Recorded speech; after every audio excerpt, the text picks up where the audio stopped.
Edwin Washington Edwards, or as many people would say, Edwin Washington Edwards, from Crowley, Louisiana, was a throwback politician in the populist sense, but also a very forward-thinking politician, and quite a rascal. He was known for his great Cajun jokes and his quips. In the middle of the 1984 election for 83 election for governor, he said the only way that he could lose is if they found him in bed with a dead girl or a live boy. When in the middle of the debate, one of his opponents said, "Why do you always talk out of both sides of your mouth, Governor Edwards?" He responded without a moment's hesitation, "So that people with half a brain can understand me, like yourself." That was Edwin Edwards through and through. He is, of course, a convicted felon now, in his 90s, on his fifth wife, and quite the old raconteur. But he has left a lasting legacy in Louisiana, very much as did Huey Long before him. We will see the rise of Edwin Edwards. But first we're going to do something a little national. We're going to take a look at the strange case of Clay Shaw, and also Congressman Hebert and Boggs. And then the election of 1971, the Edwards administration, and African Americans entering the political matrix. And then the return of the Republican Party to Louisiana.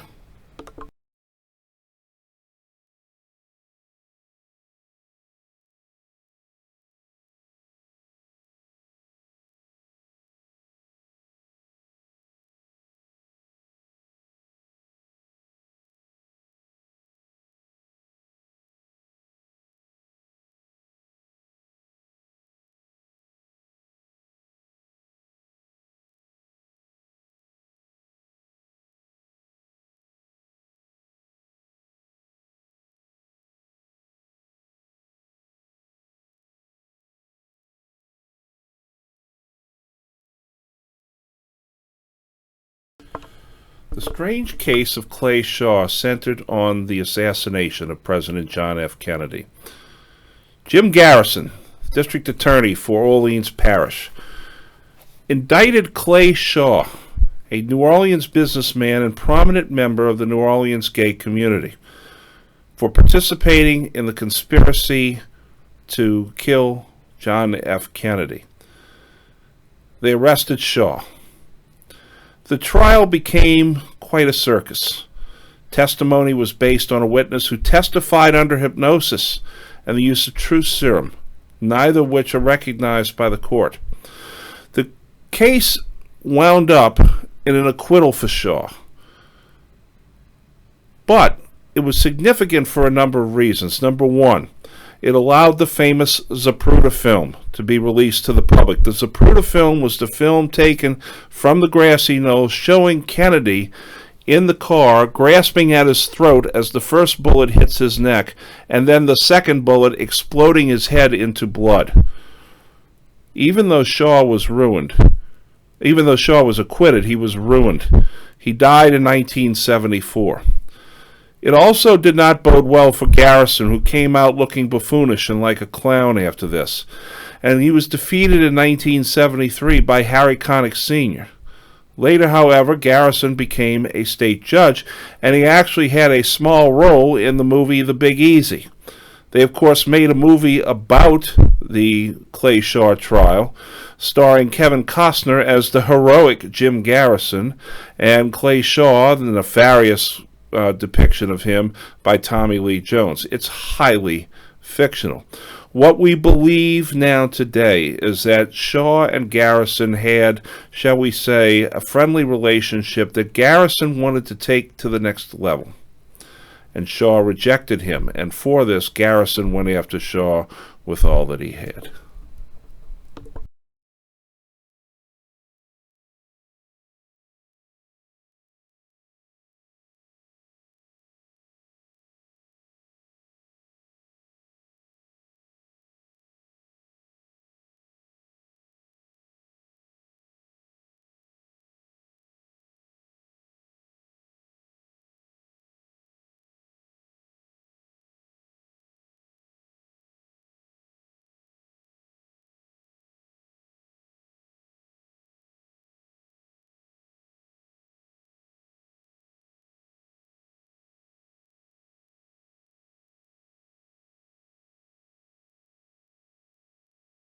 In Washington, two of the leading congressmen were from Louisiana.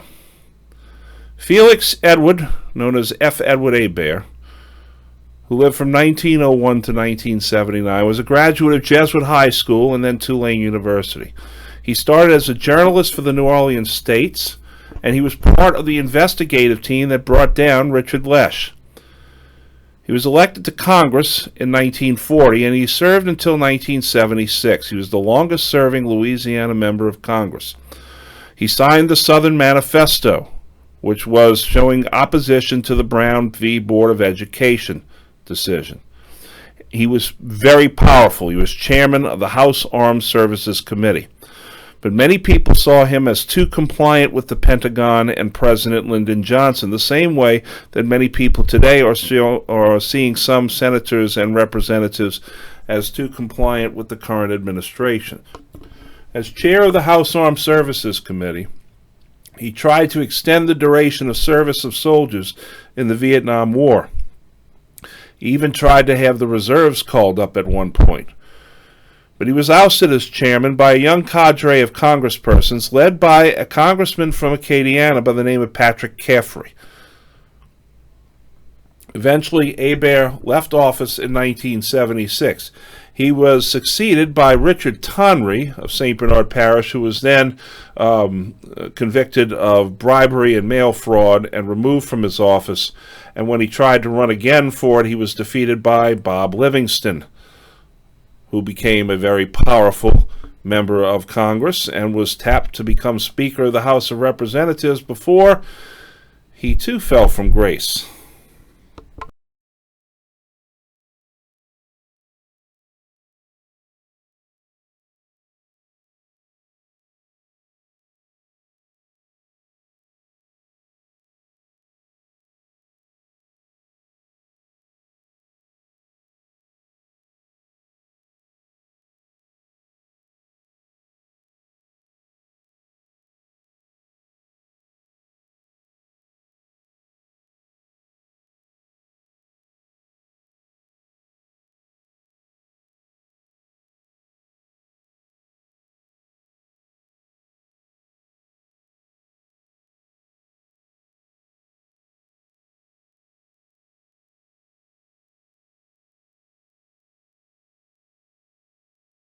Thomas Hale Boggs was a Tulane graduate and a member of the anti-Long faction, a big political opponent of Earl Long. He was elected to Congress in 1940 as a Democrat. He was defeated in 1942, so then he enlisted in the Navy for World War II. He was reelected back to Congress in 1946, and he ran as a candidate for governor in 1952, where he was labeled a communist, to which Earl Long said, "My good friend T. Hale Boggs can't be a communist because he's a good Catholic boy. I know he's good friends with that archbishop down in New Orleans," which of course made Boggs toxic to all the Protestants in northern Louisiana. Boggs was part of President Eisenhower's interstate highway system, helped guide the bill through Congress. Boggs also served on the Warren Commission. The Warren Commission was the commission that was established to investigate the death of President Kennedy and Oswald. And in fact, Boggs was very integral in interviewing many of the people that knew Lee Harvey Oswald. It's Boggs and Hebert together who influenced the NFL vote to bring the Saints to New Orleans and give the city a franchise. He served as House Majority Whip from 1961 to 1970, and he served as Majority Leader from 1970 to 1972. While he was campaigning for a fellow congressman in Alaska, his plane disappeared in the Alaskan wilderness. It has never been found. And his wife, Lindy, then took over his Congress seat, and later his wife, Lindy, then became U.S. Ambassador to the Vatican. Her seat was then taken over on election by William Jefferson.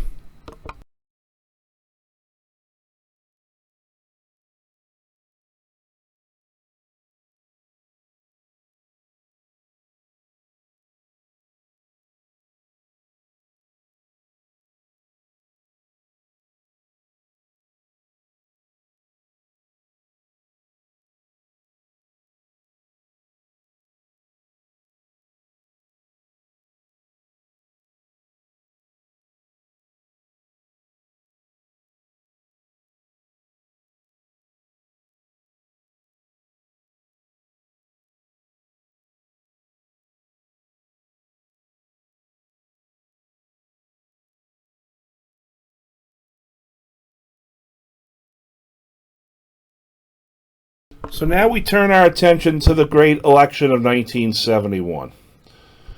In 1971, Louisiana was on the cusp of becoming a new place of prosperity and economic power.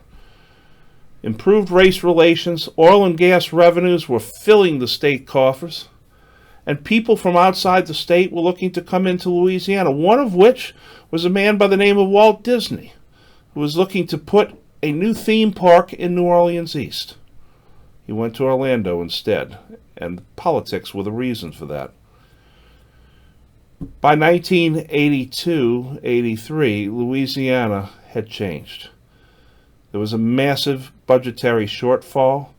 The economic power had bypassed New Orleans, Baton Rouge, and Acadiana. Instead, they went to Houston and Atlanta, where they did not have to worry about the social circles and breaking into society and so forth.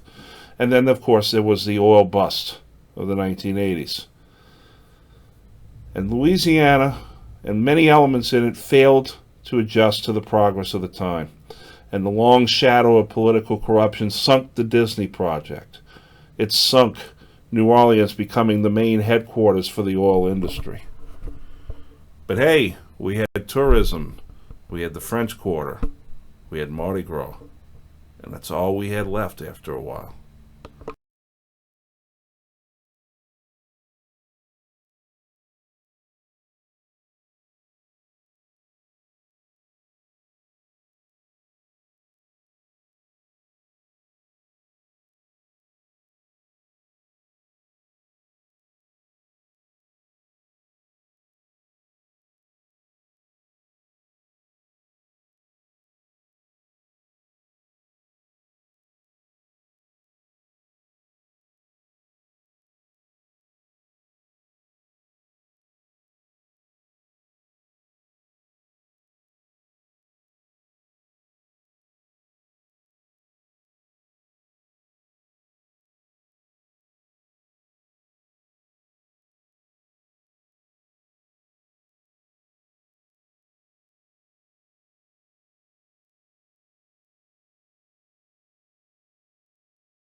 It began in 1971 with the Louisiana Democratic primary, the last Democratic primary that would be the de facto decision of the governor's race.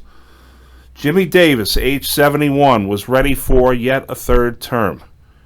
Gillis Long and his cousin Speedy Long were also in the race. The first serious African-American candidate, Sam Bell, was in the race. You also had C.C. Tatty Aycock from Morgan City, an old conservative, almost like the old regular type of faction. John Schwegman, the grocery giant, was in the race. And then you had J. Bennett Johnston, an up-and-coming congressman from North Louisiana, and of course Edwin Edwards, a congressman from Crowley in South Louisiana. When all the dust settled, Jimmy Davis was done with politics. His legacy of segregation had finally caught up to him. Instead, it would be the two young ones, Johnston and Edwards. This would be a race that was free from race baiting and noted for both men appealing to black voters. Edwards won by 0.4 of a percentage point in the race. Edwards then went into the general election against a Republican named David Treen. Edwards won 57-43, and most people would say, wow, that is a major, major victory. But not in Louisiana, which had been for so long dominated by the Democratic Party. 43% was a significant showing for a Republican candidate and was beginning to show the after effects of the post-civil rights South, as many old white Democrats begin to tack toward the right, toward the Republican Party, until at which point Richard Nixon will initiate his Southern strategy to bring those disaffected Democrats into the Republican Party once and for all. Bennett Johnston conceded his race very gracefully and then ran for and won the seat in the Senate, taking the seat held by Allen Ellender, the man who had succeeded Huey Long as U.S. Senate. Edwin Edwards gave him a very robust endorsement in the race, and the two men would then work very closely between Washington and Baton Rouge.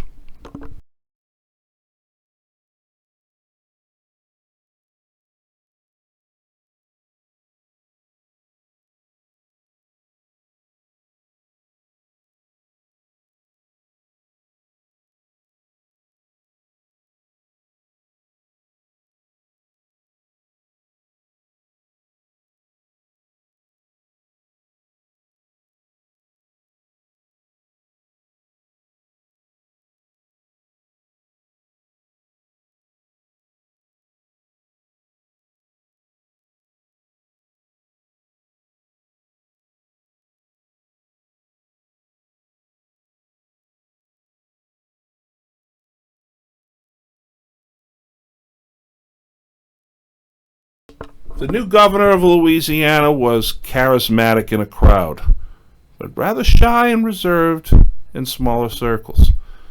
Edwin Edwards was a brilliant man, a tremendous lawyer, and he was incredibly cold and calculating at times.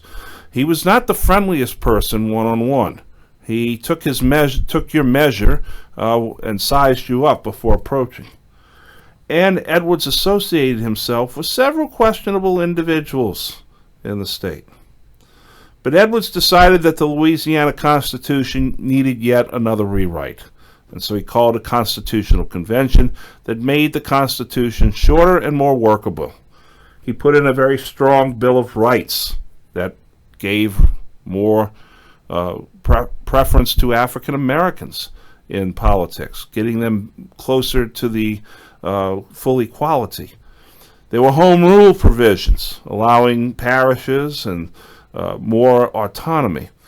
It gave civil service protection, protecting government workers, had environmental protections, and the most important thing in the new Louisiana Constitution was called the jungle primary. That is, from here on out, it wouldn't be a Republican primary and a Democratic primary. Instead, it would be first and second would face off. If they were both Democrats or they were both Republicans, it would not matter.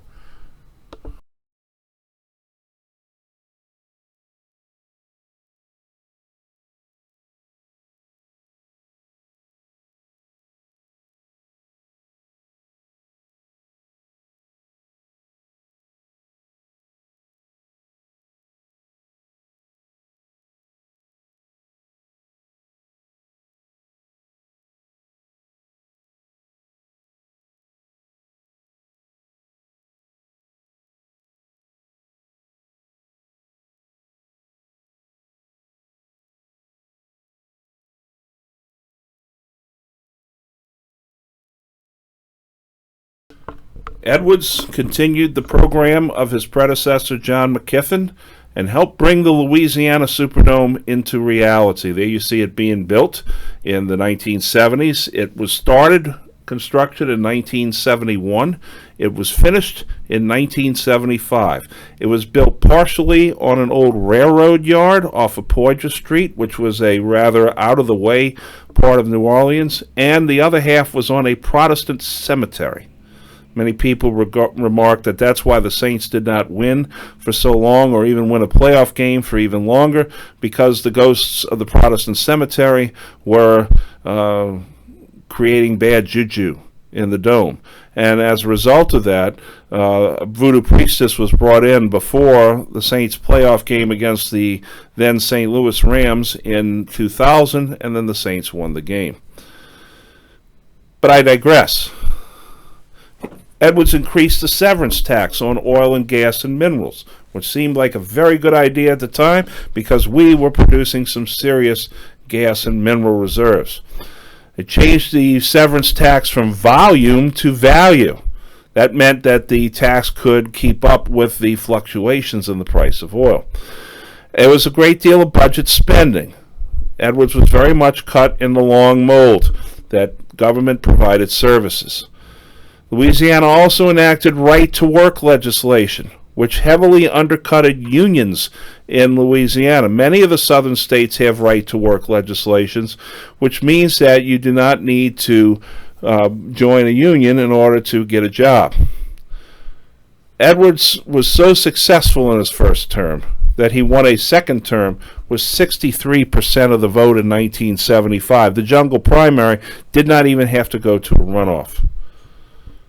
In his second term, he created a stronger code of ethics and enacted sunshine laws. No more smoky backroom meetings where nobody's allowed in. You have to have open meetings. That's the sunshine law. Despite all this, there were rumors and allegations of corruption beginning to surface regarding Edwards, and more importantly, those who surrounded him.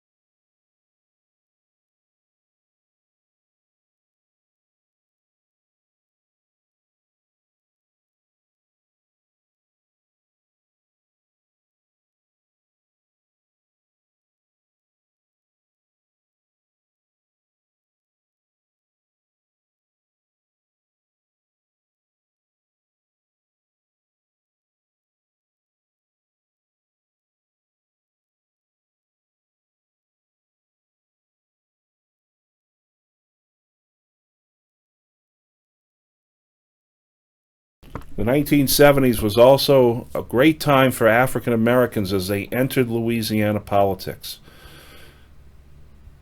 Edwards had a strong ability to draw upon the black vote.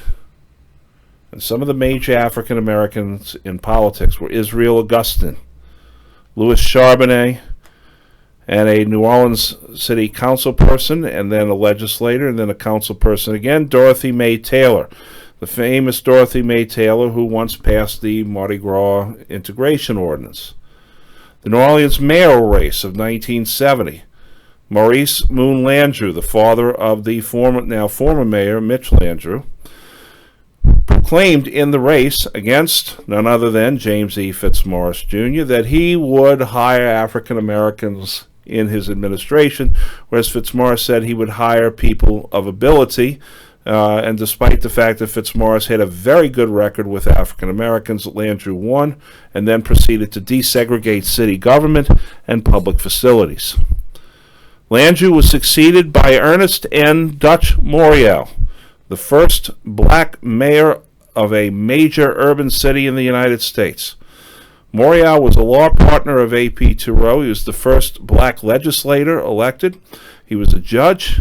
He was elected in 1978 over a host of candidates, including former Councilman Joseph DeRosa, Morrison's son, Delaceps Morrison Jr., called Tony Morrison, Senator Nat Kiefer. And in the runoff against DeRosa, many people said that DeRosa, the white candidate, would blow out Morial. Instead, it was the opposite. Morial had a strong support from the white community and defeated DeRosa to become mayor in 1978.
As I mentioned earlier, Democratic disaffection with the Civil Rights Movement and the Voting Rights Act and integration and desegregation led many white Southern Democrats to defect to the Republican Party, especially when President Richard Nixon took office in 1968, and his advisors concocted the Southern strategy.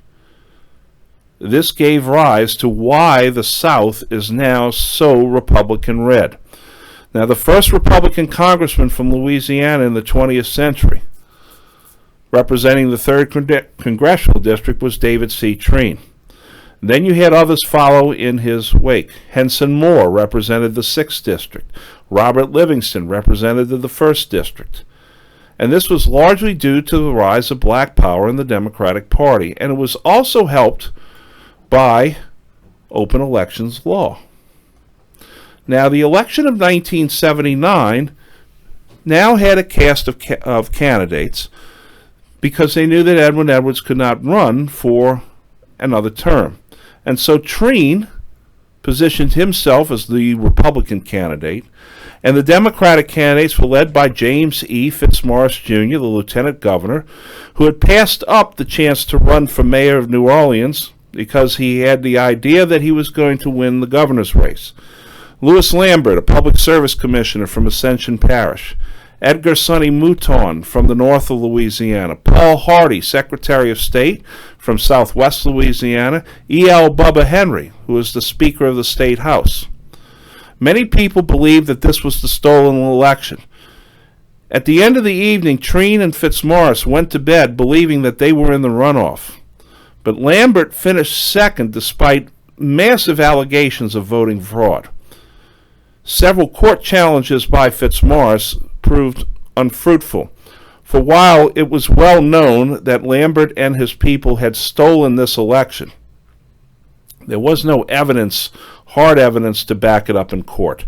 And the judge very tearfully had to give Jimmy Fitzmaurice the decision that he did not want to hear.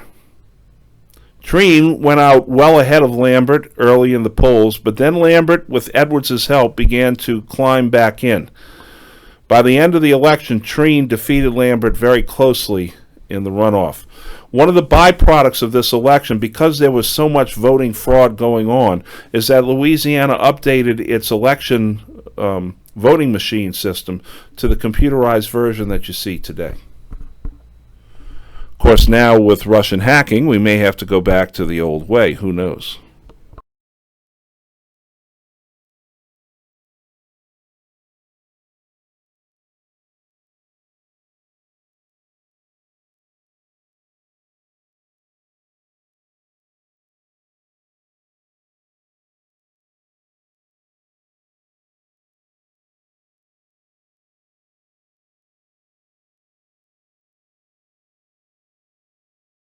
And so Dave Treen takes office as the first Republican governor of Louisiana and proceeds to largely fail at his job.